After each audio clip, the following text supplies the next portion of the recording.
If your workshop is anything like mine and tools randomly start going rusty for no reason whatsoever, you've probably got a little bit of a problem with humidity, and a really good way to sort that out is to make a little tool oiler to cover your tools in a very thin film of oil to protect them. And today I'm going to make a new one for my shop and I'm going to show you how I do it.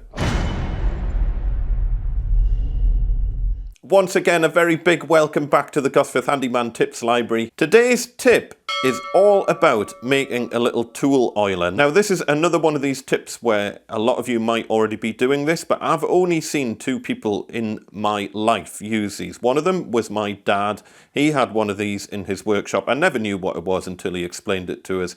And the other person is the master himself, Paul Sellers. If you're not following Paul Sellers and you're into woodworking, you need to follow Paul Sellers. So what I'm going to use to make this is one of these kind of drill bit holders that you get when you buy new drill bits and router bits and stuff like this. These are really handy for this because then it'll have a little bit of a lid. All I'm going to do, I'm going to use the inner bit. So obviously that's the wider bit that goes round.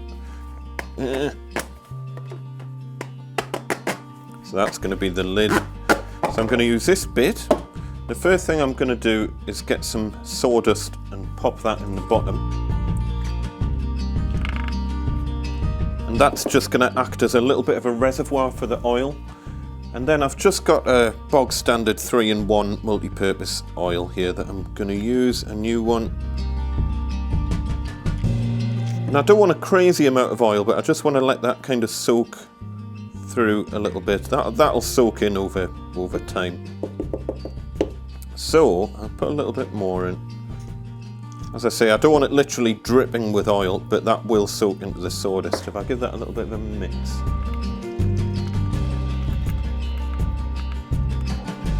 Perfect.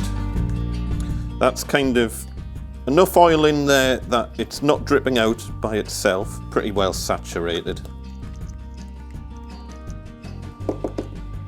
And then I'm going to take some old scraps of cotton linen and I'm just going to roll these up just roughly. I want it to be kind of a little bit longer, but not too much longer.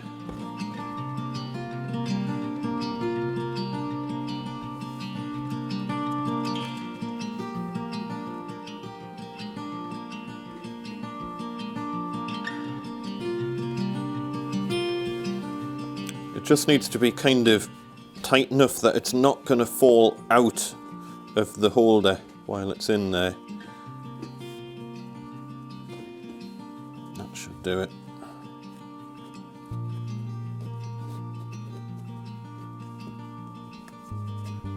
I don't think that's tight enough. A little bit more.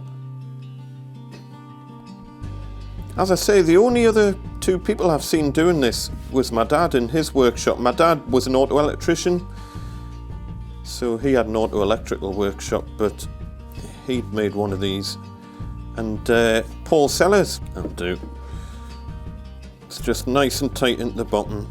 And then all I'm going to do is cut off, and I'm going to leave about 3/4 of an inch.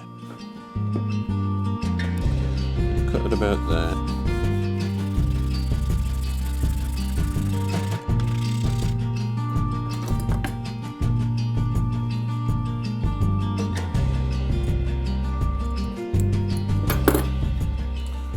Perfect.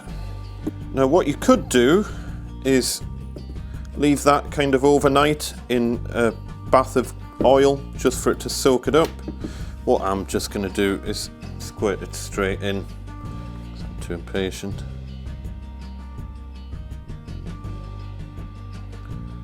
And over time this will soak up with oil. It'll soak from the bottom, the oil that's in the sawdust, and it'll soak all the way up the cloth. Don't need a huge amount. As I say, you don't want it literally dripping in oil. There we go. I've just left that for an hour or so just for the oil to soak into the linen. And I've also gone around with a pair of scissors and just trimmed off this edge a little bit because it was a little bit ruffled up and stuff. So that's it, ready to rock. I'm just going to take a little bit of blue roll and just check that it's not too oily because you don't want it kind of dripping out.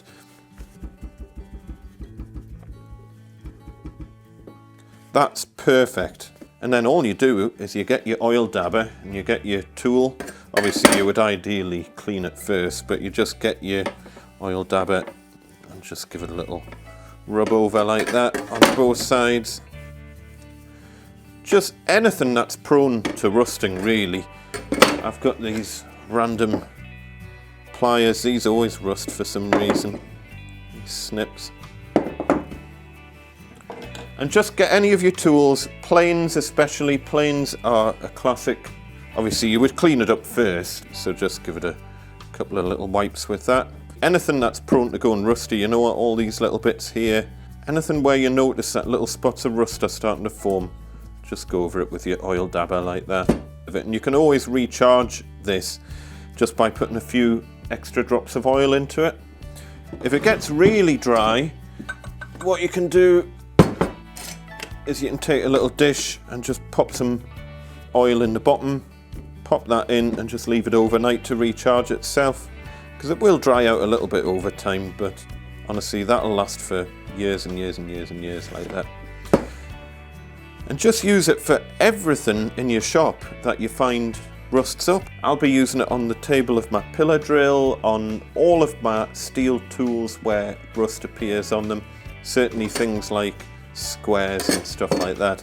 The things I won't be using it on is the bed for my jointer, the bed for my table saw, and the bed for my router table, because they're all waxed, so I don't really want oil going on them, but they're fine because they don't tend to rust anyway. Here's another random rusty thing. As I say, ideally you would give it a bit of a clean up before doing that, but there you go. One oil dabber, and then when you finish using it, just pop your lid on and just keep it hanging around your shop. You can hang it up or you can just leave it in the corner. I should have made one ages ago, but I didn't. There you go. I hope you've enjoyed that. Make yourself a little oil dabber. It's so handy for around your workshop. If you suffer from any sort of humidity problems like I do, if you're seeing little spots of rust appearing on any of your tools, just run over with this and it'll help protect them. It's so handy. As I say, don't give me credit for it. I didn't invent it. As far as I'm concerned, the first person I saw with one was my dad in his workshop. And of course, Paul Sellers. If you're into any kind of making and woodworking, make sure you check out Paul Sellers' channel. He is such a craftsman. And I can only ever hope to be that good, but that's what I love about the never-ending learning journey that is woodworking and joinery. So anyway, have a fantastic weekend. I hope you've enjoyed that. If you're new to the channel, don't forget to hit subscribe. I've got loads of new stuff coming up very soon, including a great big giveaway for Maker Central. If you're going to Maker Central and you want some free stuff, make sure you subscribe, because I'm going to be giving away a whole load of stuff only to people going to Maker Central. So watch this space. I hope to have a video out about it very soon, especially if you're into electric meters and automotive electrical stuff in any which way, shape or form. Anyway, I shall bid you farewell. Have a fantastic weekend. See you next time. Bye.